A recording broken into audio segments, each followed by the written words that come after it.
अस्सलाम वालेकुम and hello dear students. Last class में हमने सीखा cell membrane from chapter number 1 cell and cell structures, और आज हम पढ़ने वाले हैं सेल का दूसरा टॉपिक जिसका नाम है न्यूक्लियस। अब इस टॉपिक को समझने के लिए हमने यहाँ पे ड्रॉ किया बेटा एक एनिमल सेल। आप जानते हैं कि तमाम एनिमल सेल के सेंटर में हमारे पास होता है न्यूक्लियस। क्या होता है?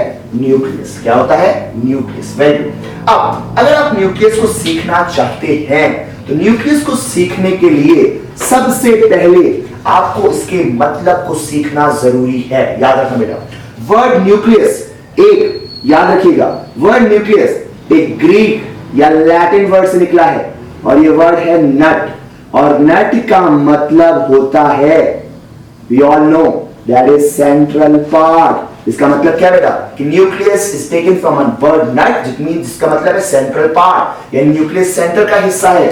दूसरी चीज, अगर आपसे कोई पूछे about the location of nucleus तो याद रखिएगा बेटा, याद रखिएगा, दुनिया के तमाम एनिमल सेल में न्यूक्लियस है और कहां मौजूद है?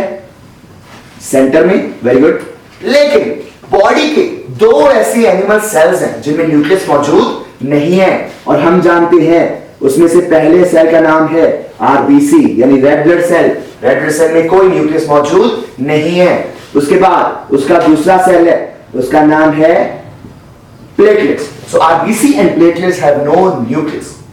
Point number 3, point number next, कि एनिमल सेल में न्यूक्लियस की location centre of the cell, जबकि प्लांट सेल में न्यूक्लियस की लोकेशन होती है उस सेल के साइड में, और साइड को बायो वाले साइड नहीं कहते, बायो वाले साइड को बोलते हैं पेरिफेरल। क्या बोलते हैं बेटा? पेरिफेरल। पॉइंट नंबर 3, न्यूक्लियस में अगर आप बात करो न्यूक्लियस की डिस्कवरी की, तो डिस्कवरी की न्यूक्लियस की एक साइंटिस्ट मिस्टर रॉबर्ट ब्राउन, और इन्होंने ये डिस्कवरी की इन द ईयर 1935, और इन्होंने ये डिस्कवरी की, बेटा याद रखना, फ्रॉम सम फ्लावर जिनका नाम था ऑर्किड्स या ऑर्चिड्स, जो भी आप कहना चाहो। पॉइंट नंबर नेक्स्ट, याद रखना बेटा, शेप ऑफ द न्यूक्लियस हम सब जानते हैं, that is round. Every nucleus is round, और समटाइम बुक वर्ड यूज करती है Oval. Next point, the size. अगर आपसे पूछा जाए what is the size of the nucleus, तो याद रखना न्यूक्लियस का साइज होता है 10 माइक्रोमीटर, या समटाइम एंट्री टेस्ट में या एग्जाम में वर्ड आता है माइक्रोन, दोनों का मतलब सेम है, 10 माइक्रोमीटर या 10 माइक्रोन। नाउ अब जब हमने बेसिक बातें सीख ली है इंट्रोडक्शन के रिगार्डिंग, अगली चीज आती है बेटा न्यूक्लियस के पार्ट्स। याद रखिएगा, हमने तमाम न्यूक्लियस को या न्यूक्लियाई को डिवाइड किया है 4 पार्ट्स के अंदर। सबसे बाहर आता है सबसे पहला पार्ट, और इस सबसे पहले पार्ट का नाम है, अगर आपसे कोई पूछे कि इस सबसे पहले पार्ट का नाम क्या है, तो इस पार्ट का नाम है न्यूक्लियर मेम्ब्रेन। फिर न्यूक्लियर मेम्ब्रेन के अंदर, तमाम मेम्ब्रेन के अंदर भरा हुआ है एक लिक्विड, और इस लिक्विड वाले पार्ट का नाम है न्यूक्लियोप्लाज्म। फिर न्यूक्लियोप्लाज्म के अंदर कुछ स्ट्रक्चर्स हैं, कुछ पार्ट्स हैं, कुछ बॉडीज हैं, और इन बॉडीज का नाम है, एज वी ऑल नो, इन बॉडीज का नाम है क्रोमोसोम्स। पॉइंट नंबर 4, न्यूक्लियस के एक सेंटर कॉर्नर पे, एक साइड पर एक और पार्ट है, और इस पार्ट का नाम है nucleolus. So according to the diagram, according to the books, our nucleus have 4 parts. The nuclear membrane, inner filled with nucleoplasm. At one corner, at the major portion, there are chromosomes, and at one corner there are nucleolus. अब जैसा हमने पढ़ा कि nucleus के 4 parts हैं, जिसमें सबसे बाहर वाला पार्ट आता है न्यूक्लियर मेम्ब्रेन। याद रखिएगा बेटा, न्यूक्लियर मेम्ब्रेन फर्दर डिवाइडेड है into 3 different parts. पहला पार्ट वो जो साइटोप्लाज्म की तरफ है, आउटर मेम्ब्रेन। दूसरा पार्ट वो जो न्यूक्लियोप्लाज्म की तरफ है, इनर मेम्ब्रेन।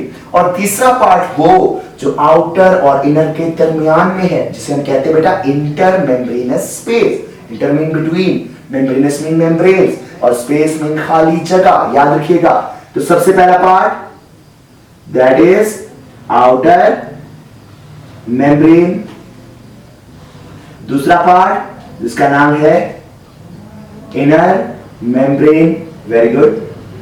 और तीसरा पार्ट इसका नाम है inter membranes space, inter membranes space. और याद रखना बेटा, वो कहती है कि ये स्पेस खास एरिया है इसका, खास डायमीटर है इसका, खास लेंथ है इसकी, और वो कितनी है 10 से 50 नैनोमीटर। अब अगर आप डायग्राम में नोटिस करो बेटा, तो आउटर मेम्ब्रेन बनी होती है उसी चीज की जिस स्ट्रक्चर की बनी है सेल मेम्ब्रेन, यानी फ्लूइड मोज़ेक मॉडल। तो पॉइंट नंबर 1, अगर आपसे कोई पूछे कि मुझे बताओ भाई आउटर मेम्ब्रेन किसकी बनी है, तो आप कहोगे fluid mosaic model. It means it has phospholipid bilayer. It means it has some protein, channel proteins, carrier proteins, receptor proteins, enzyme proteins, same as it is just cell membrane में था.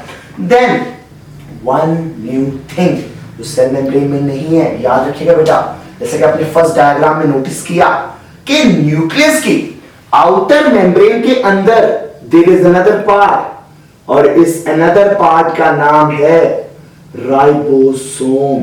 और आप सब जानते हो कि राइबोसोम कहलाता है प्रोटीन फैक्ट्री। याद रखना बेटा, तो आउटर मेम्ब्रेन जुड़ी हुई है, भरी हुई है, यानी स्टडीड है with another organelle and that is ribosome. और अच्छे बच्चे जानते हैं कि सेल में पाए जाने वाले राइबोसोम, यूकेरियोट्स में पाए जाने वाले राइबोसोम होते हैं एटीएस। क्या होते हैं बेटा? एटीएस। देन दी अदर मेम्ब्रेन जिसका नाम है इनर मेम्ब्रेन, ये भी किसकी बनी है? Very good, fluid mosaic model. Then अब इस फ्लूइड मोज़ेक मॉडल में जगह जगह सुराख है, जगह जगह क्या बेटा? सुराख है, और इन सुराखों को हम नाम देते हैं पोर्स। अब पोर्स की तादाद डिपेंड करती है directly proportional to the function of the cell. Cell का फंक्शन ज्यादा, पोर्स की तादाद ज्यादा, सेल का फंक्शन कम, पोर्स की तादाद भी कम।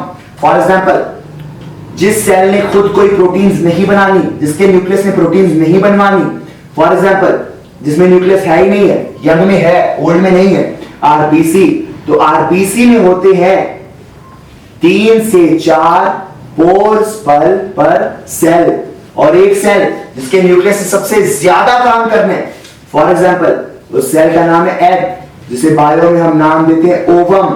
इसके अंदर होते हैं 30,000 पोर पर सेल।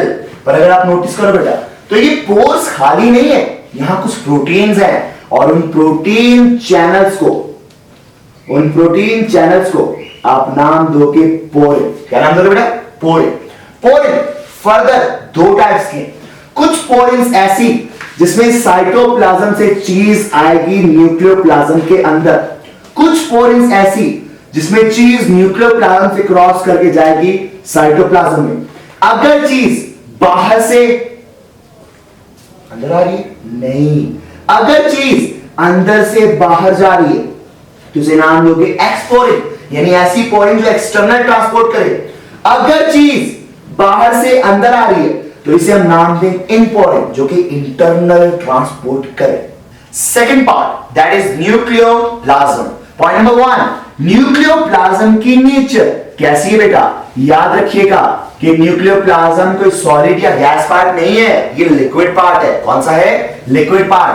अब न्यूक्लियोप्लाज्म तो बहुत सारे बच्चे याद रखते हैं, लेकिन अच्छे बच्चे याद रखते हैं न्यूक्लियोप्लाज्म का दूसरा नाम, और वो नाम है कैरियोप्लाज्म।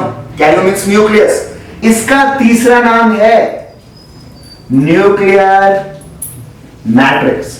तो आप न्यूक्लियोप्लाज्म बोलो, कैरियोप्लाज्म बोलो, न्यूक्लियर मैट्रिक्स बोलो, कोई फर्क नहीं है। Next point, third point, composition of nucleoplasm. Composition बेटा, जब भी किसी लिक्विड फ्लूइड की बात याद रखोगे तो सबसे पहला पॉइंट कंपोजिशन के अंदर आता है वाटर।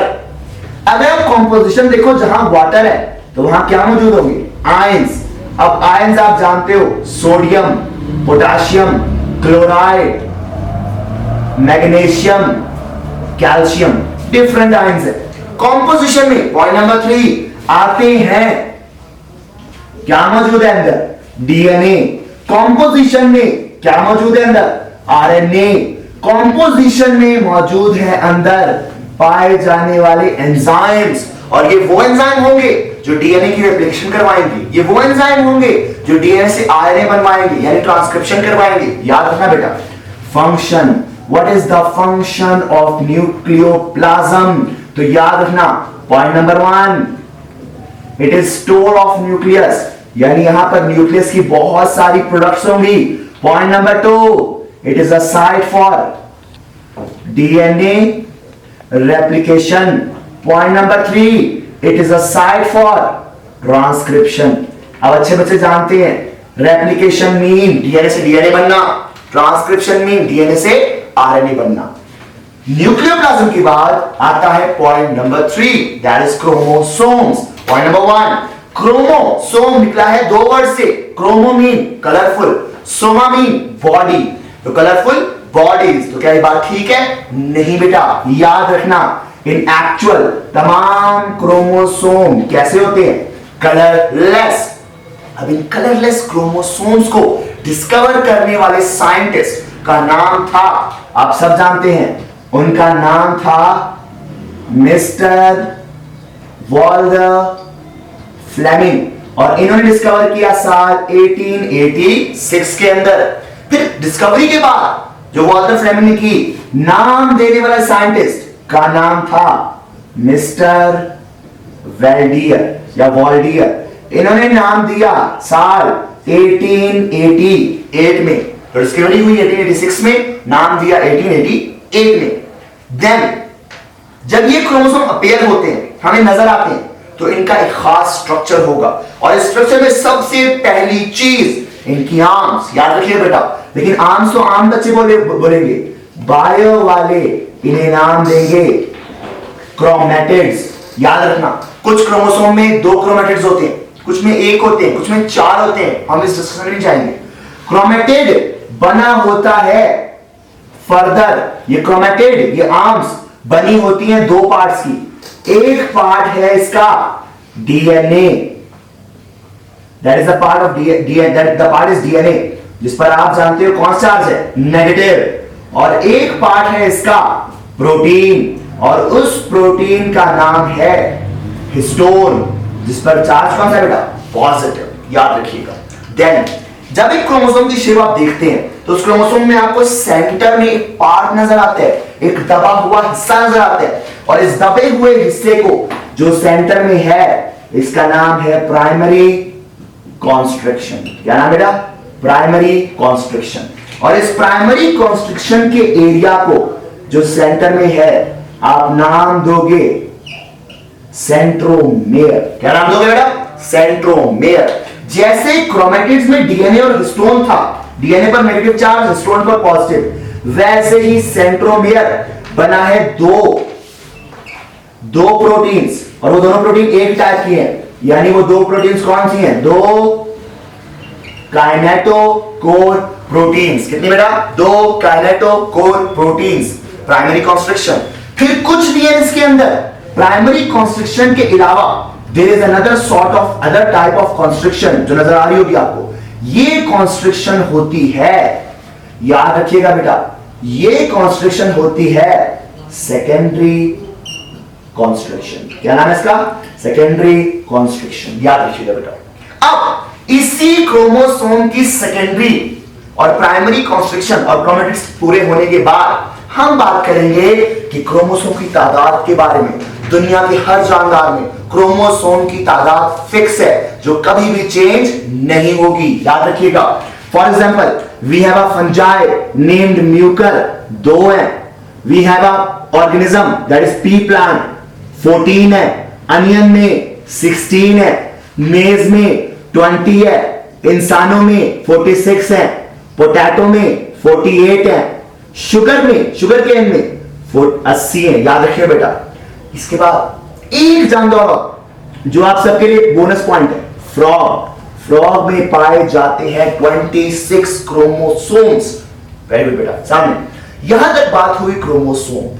अब इन क्रोमोसोम से बनने वाला अगला हिस्सा जिसका नाम है न्यूक्लियोलस। बच्चे बोलते हैं कि सर क्या हर क्रोमोसोम से न्यूक्लियोलस बनता है? द आंसर इज नो बेटा। याद रखिएगा, दुनिया के तमाम क्रोमोसोम में प्राइमरी कॉन्स्ट्रिक्शंस हैं, लेकिन सेकेंडरी कॉन्स्ट्रिक्शन सिर्फ कुछ क्रोमोसोम में। वो कौन से याद रखिएगा, जिनमें सेकेंडरी होगा उसी से न्यूक्लियोलस भी बनेगा। और वो कौन से है? Number 13, number 14, number 15, number 21, number 22।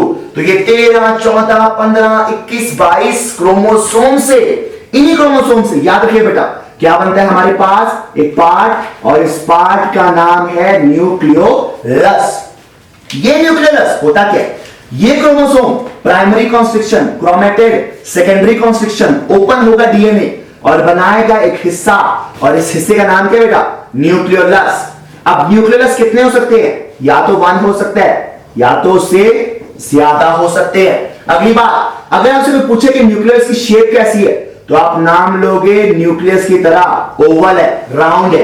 Point number 3, what is the colour of nucleolus? याद रखिएगा बेटा, तमाम न्यूक्लियोलस अपीयर होते हैं dark inside an electron microscope. Now the nucleolus has 2 particular parts. पहला पार्ट, जब डीएनए ओपन हो रहा है तो पहला पार्ट ये जो साइड पर आ रहा है, आप देख सकते हो इस साइड वाले पार्ट में कुछ गोल गोल दाने पड़े हुए हैं। ये गोल गोल दाने कुछ प्रोटीन्स हैं। तो पहला पार्ट साइड वाला, साइड मींस पेरिफेरल, ग्रेन्युलर। बेटा ग्रेन्युलर का मतलब होता है गोल, तो वो एरिया जिसमें साइड पर गोल गोल हिस्से हैं। तो नंबर 1 ये एरिया है आउटर। Very good. दूसरा पार्ट जो अंदर की तरफ है, जिसमें लंबे लंबे स्ट्रक्चर नजर आ रहे होंगे धागों की तरह, अंदर की तरफ है यानी सेंटर में है, फाइब्रिलर। बेटा फाइब्रिलर वर्ड निकला है फाइबर से, इसका मतलब क्या है? धागे। तो वो एरिया जो पेरिफेरल है, वो एरिया जो सेंट्रल है सामने, तो सेंट्रल एरिया कहां पर है? Very good, that is inner. अब सवाल ये बच्चे पूछते हैं सर ये जो आप बोल रहे हो ये पेरिफेरल में कुछ ग्रैन्युलर पार्ट्स हैं, इन ग्रैन्युलर पार्ट्स का नाम, इन ग्रैन्युलर पार्ट्स का नाम है राइबोसोमल प्रोटीन्स। कितने परसेंट पाई जाएंगी? ये पाई जाती है 85%। याद रखना बेटा। उसके अलावा अंदर की तरफ कुछ धागे हैं, कुछ धागे एक स्ट्रैंड वाले हैं, कुछ धागे डबल स्ट्रैंड वाले हैं। आप जानते हो जो धागे एक स्ट्रैंड वाले हैं आरएनए, जो धागे डबल स्ट्रैंड वाले हैं डीएनए। सुनो बेटा, आरएनए 85% में से के बाद 100 में से 10% पाया जाएगा आपका आरएनए, और 5%, और ये आरएनए कौन सा होगा? Ribosomal RNA 10%, ribosomal DNA 5%। अब ये 85% राइबोसोमल प्रोटीन्स, ये 10% राइबोसोमल आरएनए मिलकर बनाते हैं एक पार्ट, और इस पार्ट एक ऑर्गेनेली, और इस पार्ट ऑर्गेनेली का नाम क्या है? राइबोसोम। और आप सब जानते हो कि राइबोसोम किसकी फैक्ट्री है? That is protein factory.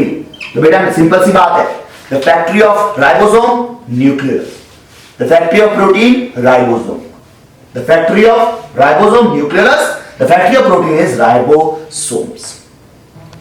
So this was enough for today. कल के लेक्चर में हम कुछ और सीखेंगे। आज के न्यूक्लियस की डिटेल इतनी ही।